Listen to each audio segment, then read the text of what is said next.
요한일서 4장 9절로 10절 찾으셨으면 같이 읽겠습니다. 시작. 하나님께서 자신의 독생자를 세상에 보내사 우리가 그분을 통해 살게 하셨은즉 이것 안에서 하나님의 사랑이 우리를 향해 나타났느니라. 우리가 하나님을 사랑하지 아니하였으나 그분께서 우리를 사랑하시고 자신의 아들을 보내사 우리의 죄들로 인한 화해원물로 삼으셨나니 여기에 사랑이 있느니라. 아멘. 우리가 이제 형제 사랑을 말하기 전에 먼저 꼭 알아야 될 것이 있습니다. 그것은 우리를 향한 하나님의 사랑입니다. 그래서 요한일서 4장은 아가페 사랑을 아주 논리적으로 묘사합니다. 그래서 우리가 읽은 본문 바로 앞에 4장 8절과 16절에서 하나님은 사랑이시라 이렇게 선포합니다. 그런 다음에 9절로 10절에서는 이 사랑은 독생자 예수 그리스도를 통해 나타났다. 그리고 13절에 보면 이 사랑은 성령님을 통해 우리에게 전달된다. 또 13절로 16절에서 그리스도를 영접한 이들 안에 이 사랑은 거하게 된다. 그리고 20절로 21절에 가서 이 사랑은 보이는 형제들에게 나타난다. 그렇죠? 자, 아버지 하나님 안에 있던 사랑, 하나님은 사랑이시니까 그 사랑이 예수 그리스도를 통해 십자가에서 확증되었죠. 그리고 이제 성령님을 통해 그 사랑이 우리 마음에 부은 바 됩니다. 그렇죠? 그래서 예수 그리스도를 참되게 나의 주요 하나님으로 영접한 사람들 안에 이 사랑이 거하게 되고 이 사랑이 신자 안에 역사하게 될 때 우리는 보이는 형제들을 사랑하게 됩니다. 하나님께 감사한 것은 이 사랑이 감정의 영역만이 아닌 의지의 영역을 포함하고 있다는 겁니다. 그래서 나를 힘들게 한 사람, 감정적으로는 정말 피하고 싶은 사람도 오해하여 기도할 수 있고 오래 참아줄 수 있고 그래서 우리가 이 사랑을 따라 사는 것이 가장 신자로서 복된 삶이다. 이제 그런 부분들을 이제 앞으로 좀 우리가 살펴나가려고 합니다. 우리는 4장 8절 후반부에서 하나님은 사랑이시라는 선포를 듣습니다. 우리는 사도 요한이 하나님은 사랑이시라는 위대한 명제를 통해 형제 사랑이라는 주제를 이끌어내고 있음을 볼 수가 있습니다. 서로 사랑하라고 권면하는 사도의 모든 호소는 바로 그러한 기초로부터 생겨난 겁니다. 요한은 형제가 서로 사랑해야 함을 다룸에 있어서 하나님은 사랑이시라는 본질적인 주제를 툭 하고 던집니다. 하나님은 우리를 사랑하시는 분일 뿐 아니라 하나님의 성품 자체가 사랑이라는 거예요. 하나님이 비치듯이 또한 그분은 사랑이십니다. 본문에서 사도는 하나님이 자신의 그러한 본질적인 성품인 사랑을 실제로 나타내셨다는 사실을 우리에게 말씀해주고 있어요. 9절 보세요. 하나님께서 자신의 독생자를 세상에 보내사 우리가 그분을 통해 살게 하셨은즉 이것 안에서 하나님의 사랑이 우리를 향해 나타났느니라. 본문은 하나님께서 세상에 당신의 사랑을 나타낸 방식을 설명해주고 있습니다. 하나님이 사랑이시라고 말하지만 나타나지 않으면 그것을 증명할 길이 없죠? 그 하나님의 사랑이 독생자를 우리에게 보내심으로 그분을 통해 우리를 살리려 하신데 나타나 있다는 거죠. 자, 먼저 하나님께서 세상에 보내신 분이 누구입니까? 바로 자신의 독생자이십니다. 하나님께서는 창세전부터 그 아들을 극진히 사랑하셨습니다. 여러분 요한복음 17장 24절 내려보십시오. 요한복음 17장 24절.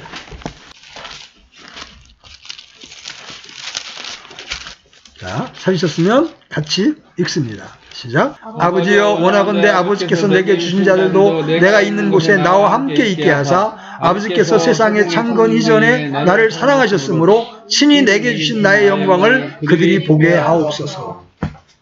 세상에 창건 이전에 나를 사랑하셨으므로. 그런데 아버지의 품속에 있던 그 귀한 아들을 우리 같은 죄인을 구하기 위해서 이 죄 많은 악한 세상에 보내신 겁니다. 이것이 하나님의 사랑입니다. 우리는 영원히 죽을 수밖에 없는 운명에 처해 있었고 심판과 형벌은 우리의 몫이었습니다.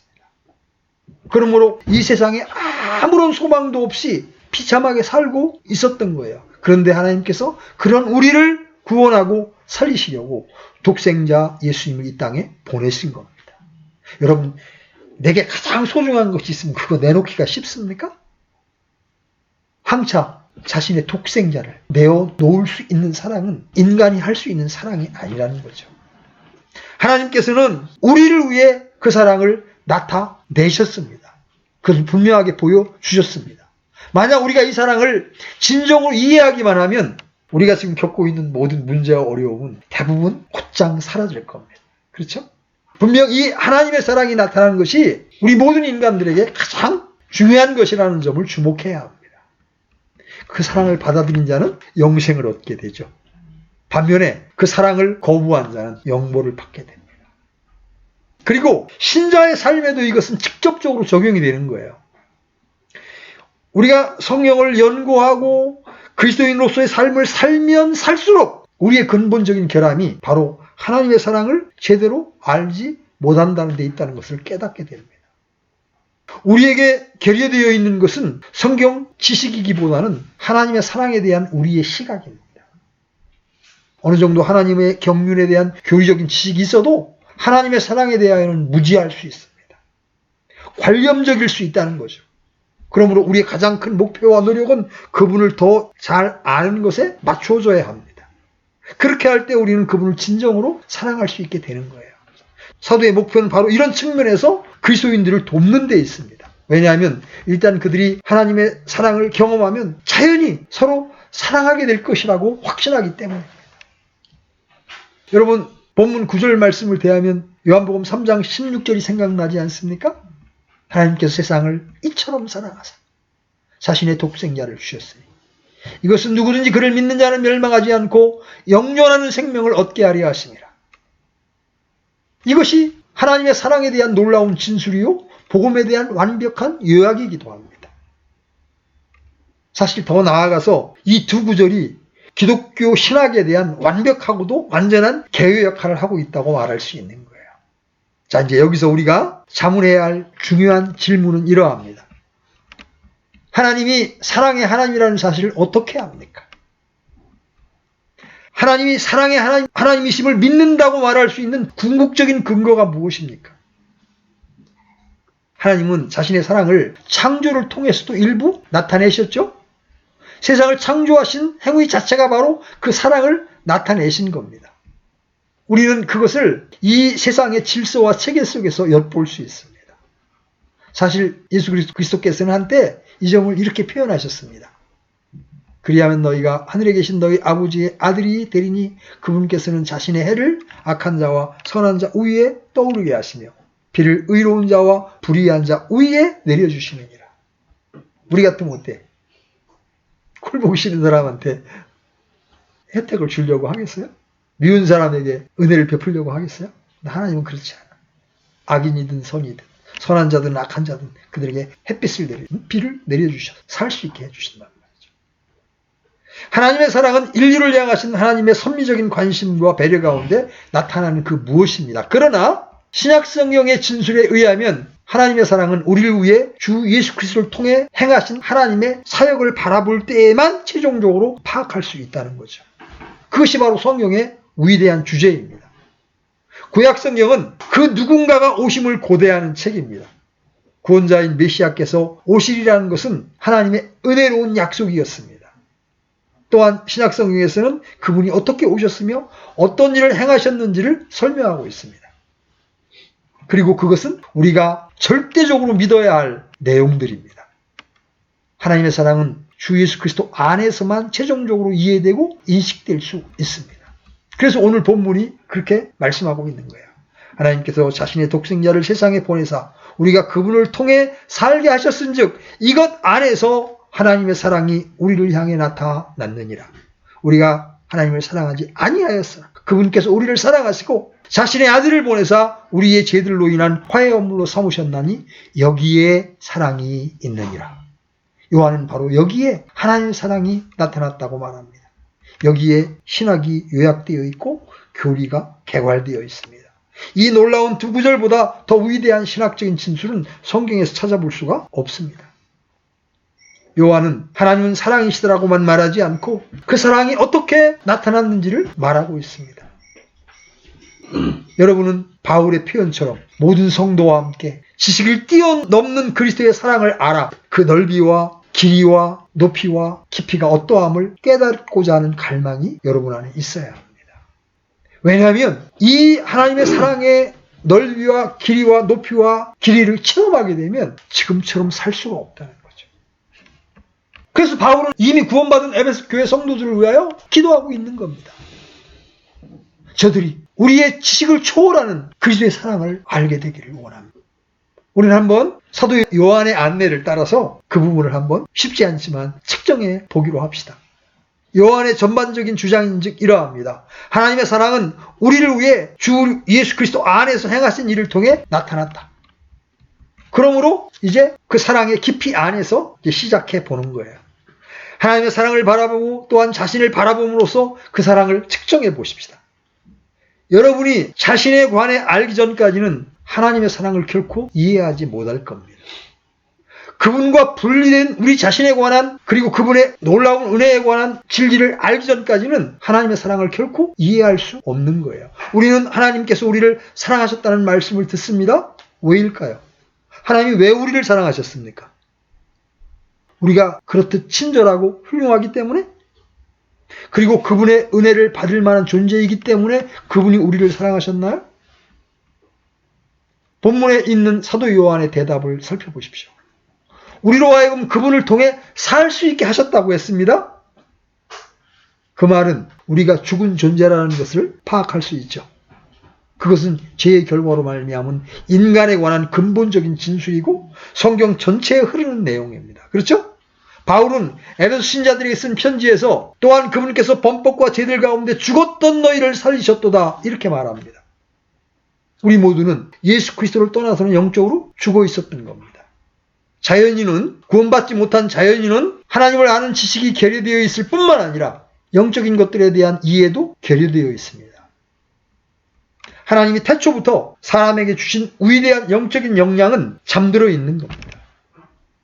죄의 결과로 인해 우리 안에 생명이 없는 겁니다.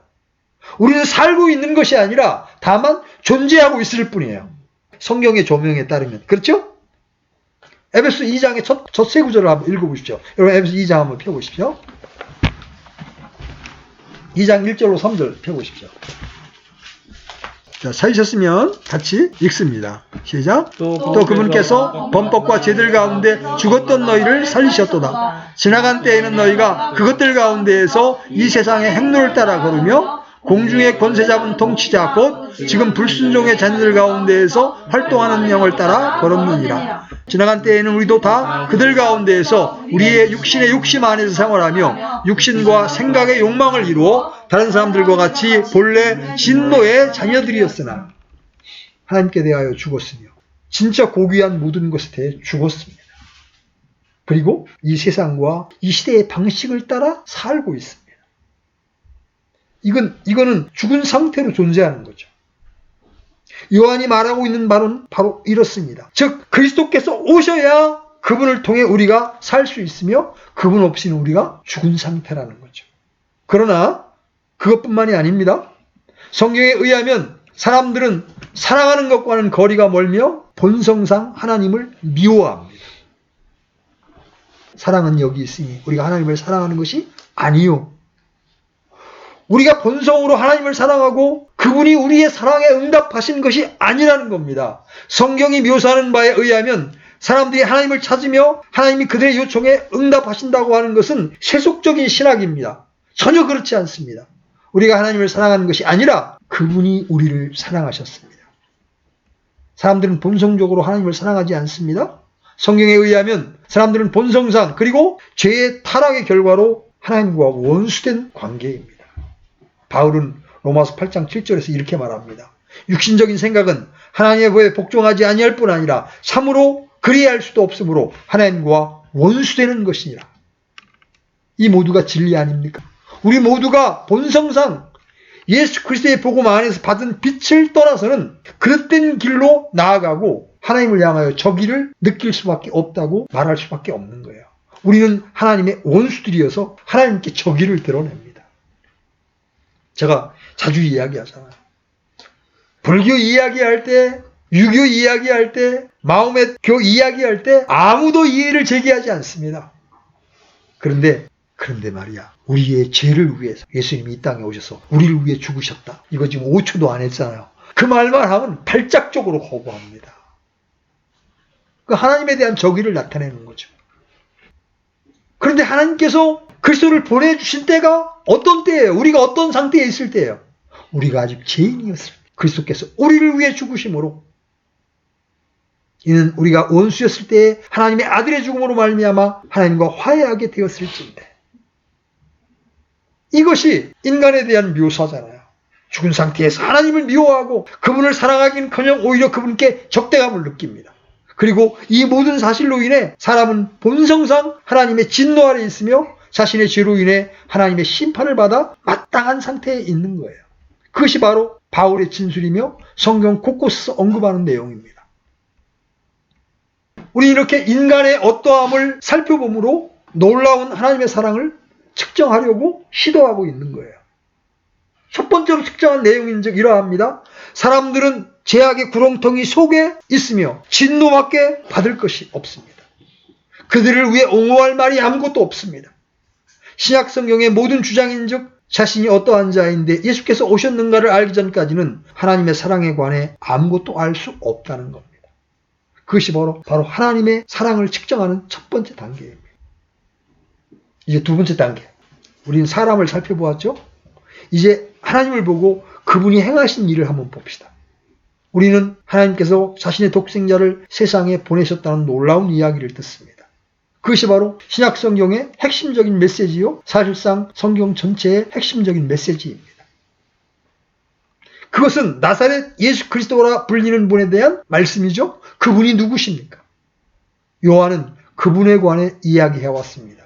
그의 모든 메시지는 그분에 관한 내용이며 그가 그분에 관해 우리에게 말씀하시는 내용인즉 그분이 바로 하나님의 독생자시라는 겁니다. 하나님의 사랑이 우리에게 이렇게 나타난 바 되었으니 하나님이 자기의 독생자를 세상에 보내심은 그로 말미암아 우리를 살리려 하심이니라. 하나님의 아들 곧 하나님의 독생자입니다. 이는 그분이 하나님과 유일무이한 관계에 있음을 의미합니다. 요한은 그리스도께서 바로 하나님의 아들이시며 하나님과 동등하며 함께 영원하시며 하나님의 품속에 거하시고 하나님의 광채시며 하나님과 하나이시고 또한 복되신 삼위일체 중 두 번째 위격이라고 말합니다. 하지만 주지하다시피 요한은 이를 또 다른 형태로 표현하고 있습니다. 하나님께서 자기 아들을 보내셨다는 겁니다.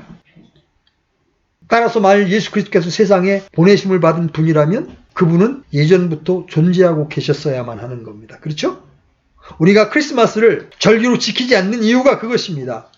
그분은 석가나 공자나 소크라테스처럼 이 땅에 처음 태어난 분이 아닙니다. 본래 아버지 하나님과 함께 계셨던 말씀 하나님이셨습니다. 그분이 아버지 하나님에 의해 보내심을 받으신 겁니다. 그 보내심을 받았다는 데에는 다만 이 땅에 육체를 입고 성육신하셨다는 것만을 의미하지 않습니다. 그분은 십자가 위에까지 보내심을 받으신 겁니다. 우리 중 누구도 세상에 보냄을 받지 않았습니다. 우리는 이 세상에 태어났지만 다른 어떤 곳으로부터 보내심을 받은 어떤 분이 여기 계십니다. 그분은 이전부터 영혼 가운데 존재하셨습니다. 베들레헴에 탄생하심으로써 그 존재가 처음으로 시작된 게 아니에요. 그분은 지상의 인생 행로를 시작하신 겁니다. 그분은 하늘로부터 보내심을 받았습니다. 그것은 하나님의 사랑을 측정하는 또 다른 방법입니다. 하나님은 그 영광 가운데에서 자신의 독생자를 하늘로부터 그 영원한 복과 절대적인 완전함과 더불어 이 세상에 보내심으로써 우리를 향하신 자신의 사랑을 나타내셨습니다. 우리는 그것을 헤아릴 수 없습니다. 그것은 우리의 한계를 벗어난 것입니다. 하지만 우리는 그것이 의미하는 그 무엇인가를 상상해 볼 수 있습니다. 하나님께서 자신의 아들을 보내셨다. 그분이 자신의 독생자에게 이 세상에 들어가도록 요청하셨습니다. 이 세상은 제가 앞에서 묘사한 부류의 사람들로 가득한 곳이죠. 그러한 추악한 세상, 그 거룩하신 당신의 아들을 이 땅에 보내신 겁니다. 하나님의 사랑이 우리에게 이렇게 나타난 바 되었으니 곧 그분께서 하늘로부터 자신의 독생자를 보내셨다는 겁니다. 여기 아버지들, 어머니들 계시죠. 이 말 뜻이 무엇인지 어느 정도는 알겠죠. 자녀에 대한 여러분의 사랑을 생각해보고 그것을 무한히 확장해 보십시오. 여러분의 사랑하는 자식들을 지존파나 막가파와 같은 죄인들을 위해 그 생명을 내어놓게 할 수 있습니까? 그런데 하나님은 그렇게 하셨다는 겁니다. 그러므로 여러분은 성육신의 교리를 믿지 않는 한 하나님의 사랑에 관해 아무것도 알 수 없습니다. 예수께서 하나님의 유일무이한 아들이심을 알지 못하면 여러분 안에 거하는 하나님의 사랑에 대해 말할 수 없습니다. 만일 그리스도의 인격에 관해 확신을 갖지 못하면 여러분 안에는 하나님의 사랑이 전혀 없는 겁니다. 여러분 스스로를 속이고 있는 셈이죠. 예수님은 참 하나님이시요 참 사람이십니다. 신인이라고 말하죠. 모든 이적들과 초자연적인 권능, 하나님의 신성의 모든 충만함이 그분 안에 육체로 거합니다. 그리스도의 인격에 관한 이해는 하나님의 사랑에 관한 교리를 이해하는데 절대적으로 필요합니다. 이제 이 보내심을 받은 주 예수 그리스도께서 행하신 일로 잠시 눈을 돌려봅시다.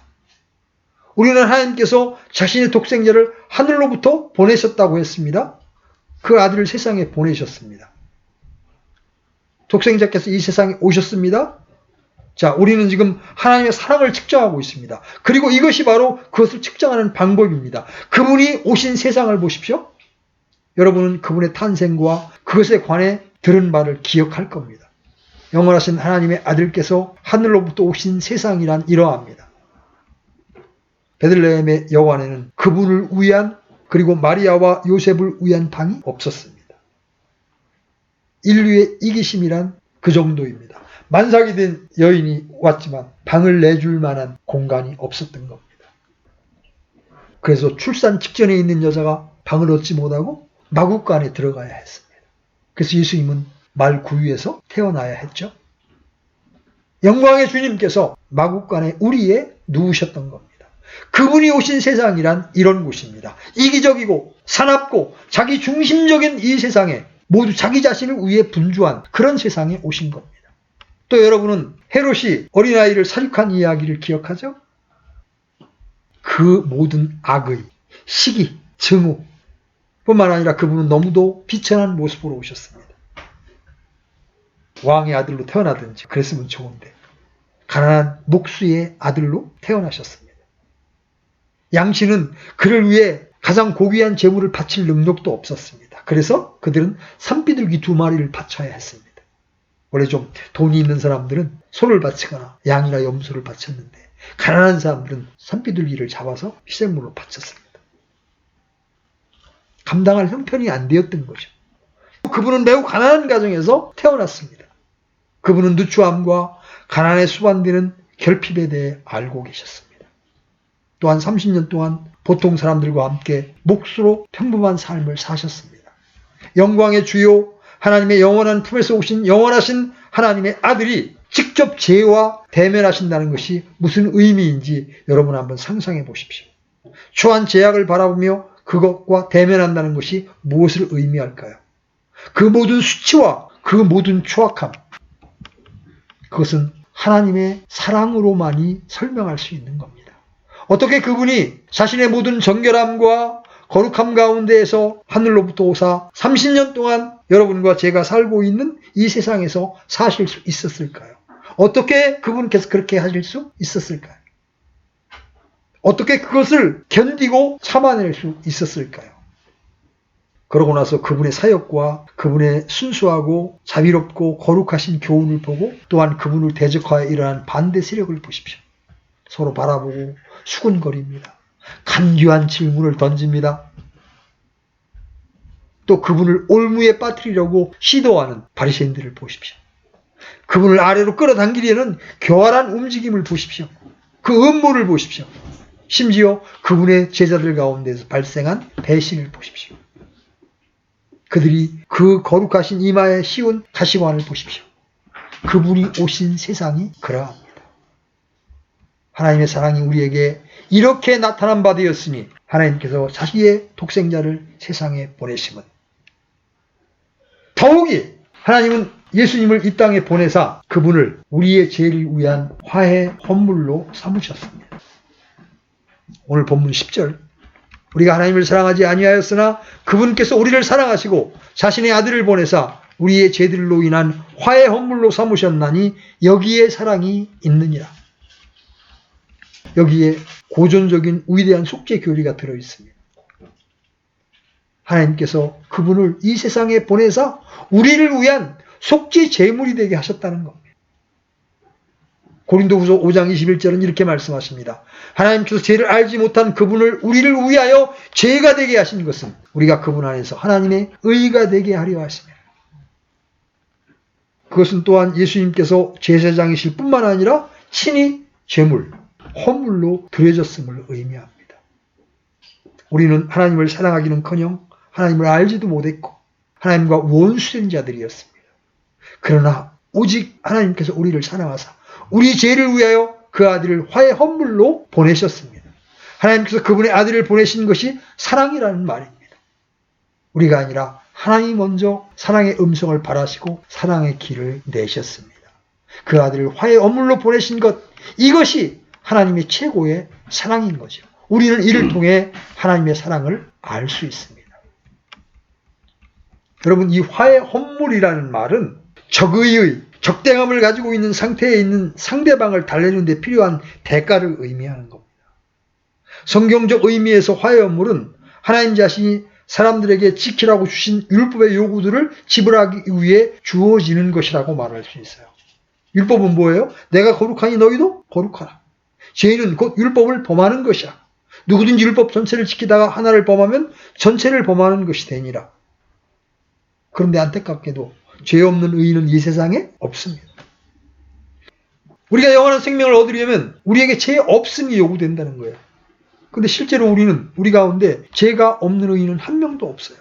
그래서 이 요구를 만족시키기 위해 죄 없으신 말씀 하나님께서 이 땅에 남자의 씨가 아닌 성령을 통해 잉태되셔서 성육신, 육체로 오셨고 하나님의 율법을 온전히 지키심으로 율법을 완성하셨죠. 하나님의 의를 이루셨습니다. 그 의로운 분으로서 그분이 십자가에서 우리를 위한 저주와 죄가 되셔서 우리가 받아야 될 죄의 형벌을 몽땅 뒤집어 쓰고 죽음을 맛보신 겁니다. 뿐만 아니라 그분은 사망에 머무르지 않고 그분의 죄 없음을 증명하시고 또한 죄에 대한 대가를 온전히 지불하심을 증명하기 위해서 부활하셨습니다. 사람들은 하나님의 사랑을 예수님의 공로와 분리해서 생각합니다. 그러나 하나님의 사랑의 주체이시며 그것을 친히 실행해 보여주신 주님은 분리할 수 없다고 말씀하십니다. 여기에 사랑이 있으니 생명이 그러하듯이 사랑도 오직 하나님의 아들 안에서만 발견될 수가 있는 겁니다. 자, 우리 로마서 5장 8절 한번 열어보십시오. 로마서 5장 8절. 같이 읽습니다. 시작. 우리가 아직 죄인이었을 때 그리스도께서 우리를 위해 죽으심으로 하나님께서 우리를 향한 자신의 사랑을 당당히 제시하시느니라. 그래서 갈보리에서 이루어진 예수 그리스도의 완성된 공로와 분리해서 하나님의 사랑을 생각할 수 없는 겁니다. 10절도 한번 보시죠. 10절. 로마서 5장 10절 같이 읽습니다. 시작. 이는 우리가 원수였을 때에 하나님의 아들의 죽음으로 말미암아 하나님과 화해하게 되었을진데 화해하게 된 자로서 더욱더 그분의 생명으로 말미암아 구원을 받을 것이기 때문이라. 그래서 요한일서 4장 10절의 나머지는 그분의 아들이 그 사랑을 발견할 수 있는 유일한 장소임을 말하고 있습니다. 우리가 하나님을 사랑하지 아니하였으나 그분께서 우리를 사랑하시고 자신의 아들을 보내사 우리의 죄들로 인한 화해 헌물로 삼으셨나니 여기에 사랑이 있느니라. 신약에서 하나님의 사랑이 직접적으로 그리고 궁극적으로 예수 그리스도와 연관되지 않은 구절은 단 한 구절도 없습니다. 또한 이 사랑이 과거 시제로 표현되지 않은 구절도 한 구절도 찾을 수 없을 것입니다. 하나님의 사랑은 이미 갈보리에서 나타난 겁니다. 하나님께서 그분을 세상에 보내신 것은 우리의 죄를 그분께 담당시키기 위함이었습니다. 예수님이 왜 이 세상에 오셨어요? 여러분의 죄를 십자가에서 대신 담당케 하시기 위하여 하나님께서 그 아들을 희생양으로 삼으신 겁니다. 그것은 여러분의 죄와 저의 죄를 대신하여 드린 제물입니다. 그분께서 겟세마네 동산에서 피땀을 흘리신 것도 그 때문이었습니다. 왜냐하면 예수님은 그것이 무엇을 수반하는지 알고 계셨기 때문입니다. 그것은 아버지의 면전으로부터의 분리를 의미했습니다. 그분이 십자가에서 나의 하나님 어찌하여 나를 버리시나이까 이렇게 부르짖는 이유도 바로 그 때문입니다. 하나님과 분리되고 모든 인류의 죄를 뒤집었으므로 흑암 가운데 있게 된 그 상태를 너무나 고통스럽게 맛보고 있기 때문에 아버지라고 부르지도 못합니다. 죄를 뒤집어 쓴 죄인으로서 하나님이여 이렇게 부르짖고 있는 겁니다. 누구 때문에? 나의 죄 때문에. 죄 없으신 분께서 이 수치와 이 사망을 맛보신 겁니다.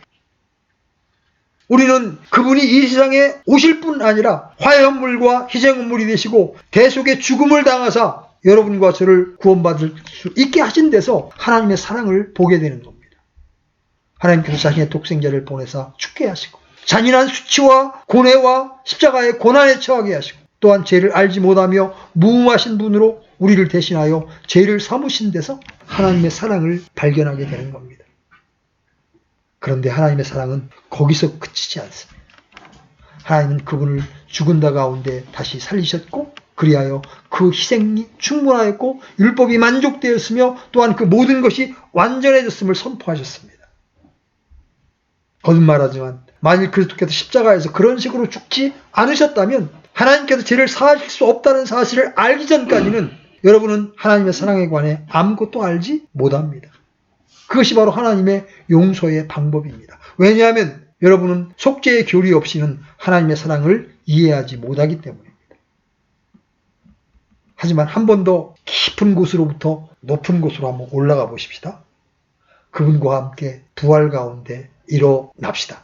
그리고 그 결과 그분이 우리에게 어떤 의미인지 살펴봅시다. 자, 그리스도께서 돌아가셨습니다. 우리가 들은 바가 바로 그것입니다. 그분이 우리의 죄를 위하여 화해 헌물이 되셨습니다. 다시 말해서 그분이 행하신 사역의 결과로 하나님이 우리 죄를 사하십니다.